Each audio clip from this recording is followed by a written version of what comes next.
emas pada anak usia dini atau disebut dengan golden age adalah masa di mana anak mengalami perkembangan yang sangat cepat dan juga signifikan. Masa emas pada anak usia dini berlangsung pada periode usia 0 sampai 6 tahun.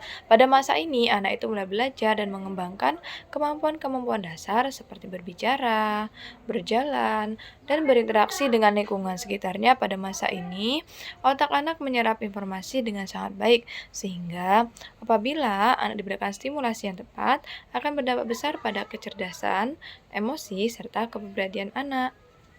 Selanjutnya yaitu tugas perkembangan siswa SD dan problematikanya.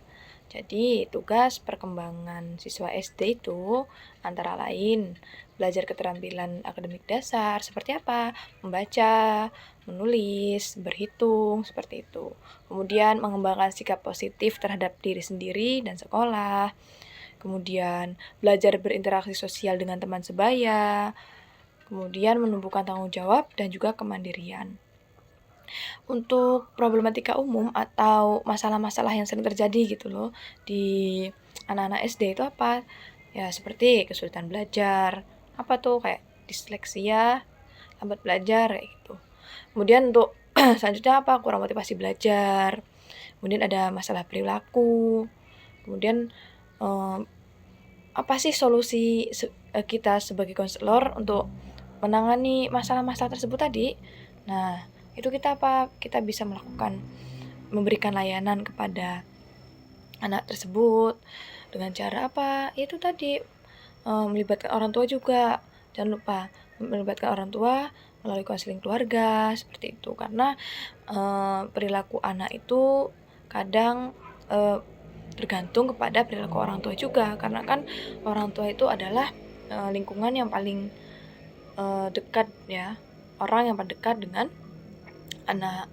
Kemudian mendorong guru untuk menggunakan metode pembelajaran yang menarik itu supaya anak-anak yang kurang apa atau yang lambat tadi dalam belajar itu bisa lebih paham seperti itu. Kemudian memberikan pelatihan keterampilan sosial bagi siswa itu untuk permasalahan yang bagi anak-anak yang ada permasalahan sosial seperti itu. Perkembangan kognitif adalah proses perkembangan kemampuan berpikir dan memahami informasi. Anak-anak itu berkembang melalui beberapa tahapan. Yang pertama itu tahap awal, yaitu 0 sampai 2 tahun di mana anak belajar melalui pengalaman dan interaksi dengan lingkungan. Nah, tahap yang kedua yaitu tahap pertengahan, yaitu 2 sampai 7 tahun. Anak itu mulai menggunakan bahasa dan simbol, tetapi masih memiliki pemikiran yang sederhana. Kemudian tahap selanjutnya yaitu tahap yang ketiga yaitu tahap lanjutan, yaitu usia 7 sampai 11 tahun di mana anak dapat berpikir logis tentang objek konkret, tetapi masih memiliki kesulitan dengan konsep abstrak. Kemudian yang keempat atau tahap terakhir itu usia 11 tahun ke atas di mana anak dapat berpikir abstrak dan hipotesis. Kemudian ada problematika yang dialami di perkembangan kognitif ini. Jadi ada beberapa problematika atau permasalahan umum yang terjadi dalam perkembangan kognitif anak. Perkembangan kognitif ya, yaitu kesulitan memahami konsep. Nah, anak-anak itu mungkin memiliki kesulitan memahami konsep yang kompleks, kemudian kurang konsentrasi, kemudian kurang percaya diri, kesulitan memecahkan masalah.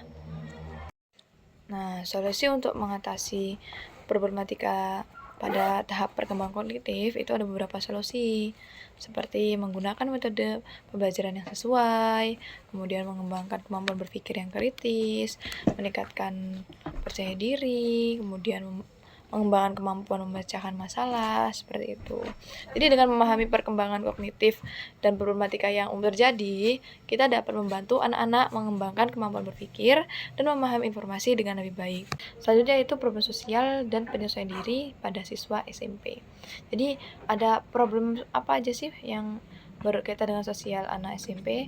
Yaitu contohnya nih ada tekanan teman sebaya, kemudian konflik dengan teman, bullying, kesulitan berkomunikasi secara asertif, masalah penyesuaian diri seperti perubahan fisik, kemudian atau pubertas itu menyebabkan krisis identitas, kemudian rasa tidak percaya diri, menarik diri dari lingkungan, seperti itu. Terus apa sih solusi yang dapat kita berikan kepada anak SMP tersebut yang sedang mengalami masalah itu? Solusinya apa? Yaitu dengan memberikan layanan konseling individu ataupun kelompok. Kemudian ada pelatihan keterampilan sosial, kemudian edukasi tentang masa pubertas, seperti itu, dan penerimaan diri. Selanjutnya yaitu operant conditioning. Jadi, operant conditioning itu dikembangkan oleh salah.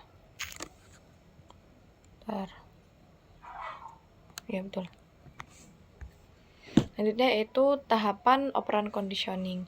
Di operant conditioning itu dikembangkan oleh B.F. Skinner. Nah, apa sih tahapan operant conditioning dalam meningkatkan motivasi belajar siswa?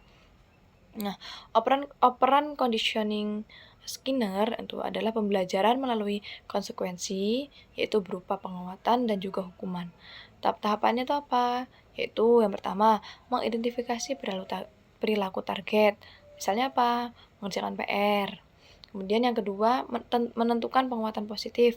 Seperti apa? Pujian, reward, kemudian poin. Kemudian yang ketiga, berikan penguatan secara konsisten saat perilaku muncul. Kemudian berikan penguatan bertahap hingga perilaku ideal tercapai. Dan terakhir yaitu gunakan penguatan negatif jika perlu. Misalnya nih, mengurangi tugas jika siswa menyelesaikan pekerjaan tepat waktu. Seperti itu.